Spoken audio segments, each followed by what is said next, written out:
I will go through these deer fails for February, pretty short and sweet. I like to focus a lot more on the deer chores, things that we have to get done. And you could look at the deer chores and just say not doing those things is a failure, but we want to expand it from there.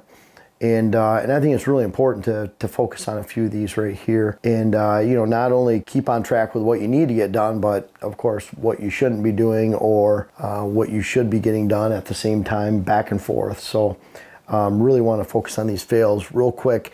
But number one is doing nothing. And I think we become complacent. We look at it like we shot this big buck in a certain area, certain pattern. We just look at it like we're going to do the same next year. It hardly ever works that way.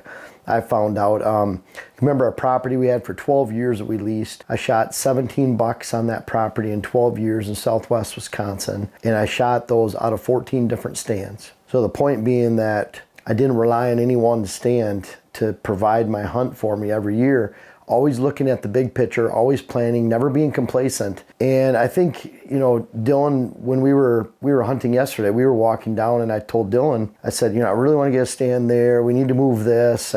While we were sitting there, I said, what do you think about a water hole right there? And then he said, yeah, and then you're going to put that stand over there to the side. And I said, yeah, we'll put that there. But you always have to be changing it up. And that's when I find out when you do that, then you become a better hunter every single year because you're not just doing the same thing over and over again. So really look at that big picture, let alone getting out in the woods and just enjoying the woods this time of year. It's beautiful out. So number two, premature shed hunting. This is not the case on public land sometimes as much because public land, you can go beat that public land to death. Those deer are out there, they're just moving around, getting pushed by everyone else too. It's almost a race to find that shed first. But when it comes to private land, you can get in there and push the deer off and the bucks off that are hanging out in your land pretty reliably.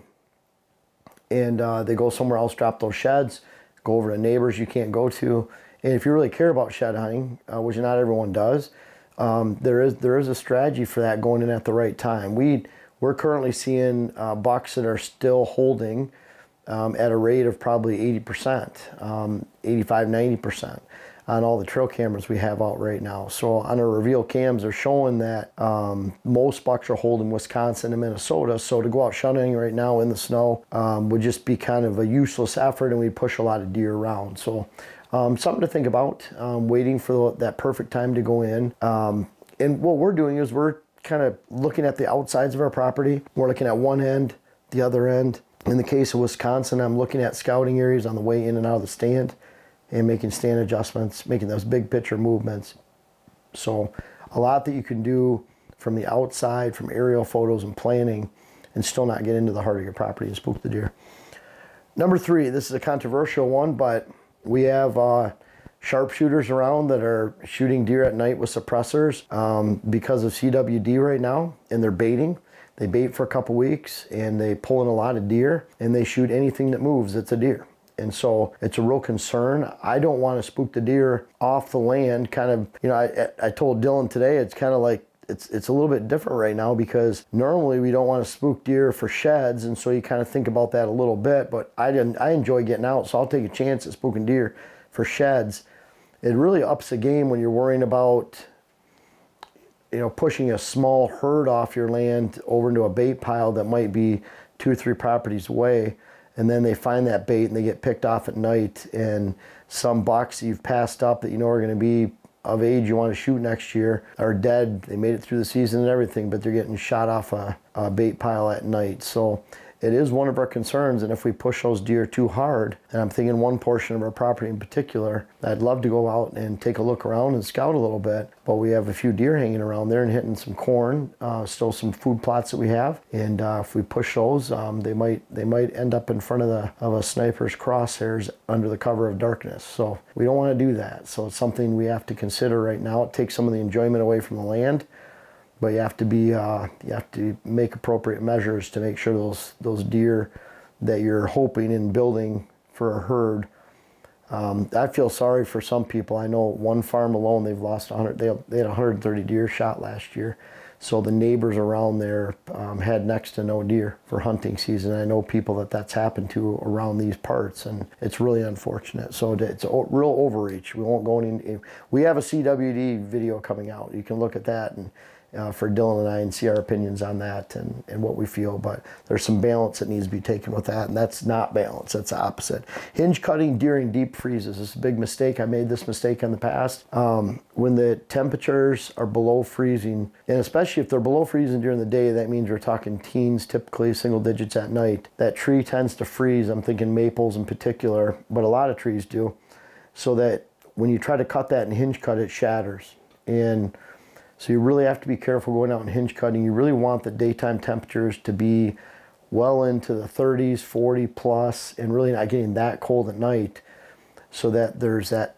And you can see when it starts warming up, the sap starts moving, and so you really look for those warm-up periods to cut if you're hinge cutting. Now, if you're just completely cutting and dropping trees like we are and putting a face cut on and cutting that tree down with aspen and other large mature trees, you want to remove canopy, then it's a great time to cut all winter long. But consider that when you're hinge cutting. Be very wary when it's too cold out, because what ends up happening is you snap those trees, they crack, they don't stay complete, and so those hinge cuts that you're trying to make end up becoming complete cuts, and you're kind of wasting a resource at that point. And number 5, we're fortunate, we're with the seed business with WHS Wildlife Blends. We're really going hog wild and full bore when it comes to February. That's when all our seeds will be on the website, all the descriptions for those seeds. People can pre-purchase. They'll all be sent out at the end of February. But that being said, that means the pole building is heated, insulated, and we'll have the ability to put up our indoor morel targets archery range, and we'll be shooting a lot as of February. Be able to keep our bows in there, keep it warm, and shoot anytime we want to up there. So I cannot wait to do that. And I've never really had that opportunity at home to shoot. I've always had to go to an archery store during the winter time and shoot because there's always been lots of snow, lots of cold. And I have shot like that outdoors, but much more enjoyable indoors. We'll get out the indoor 5-spot targets or 3-spot, and we'll go from there. So make sure you take advantage of it. I know a lot of times people that are really hardcore are going at it into January, but there's something about February, you kind of like push it aside. And I know I've done that a lot in the past, other than when I'm shooting indoors.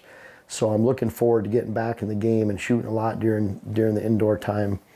And that'll really pay off big dividends going into the summer, getting out when the weather is perfect. Your bows will already be sighted in and good to go. And even if it's just a couple times here and there, it'll pay off big time come this hunting season. Hey, I'm really excited to introduce to you our Hills and Thermals web class. It's something we worked on all year. We're trying to put lots of facets of scouting, aerial imagery, diagrams on the whiteboard to really teach you how the wind moves through hills and how you should find bedding areas, how it relates to deer movements in general, how that relates to this is a bedding area stand, this is a food source afternoon stand. We really tried to put this together and offer you a complete picture of how to navigate hills and find better success consistently where you hunt.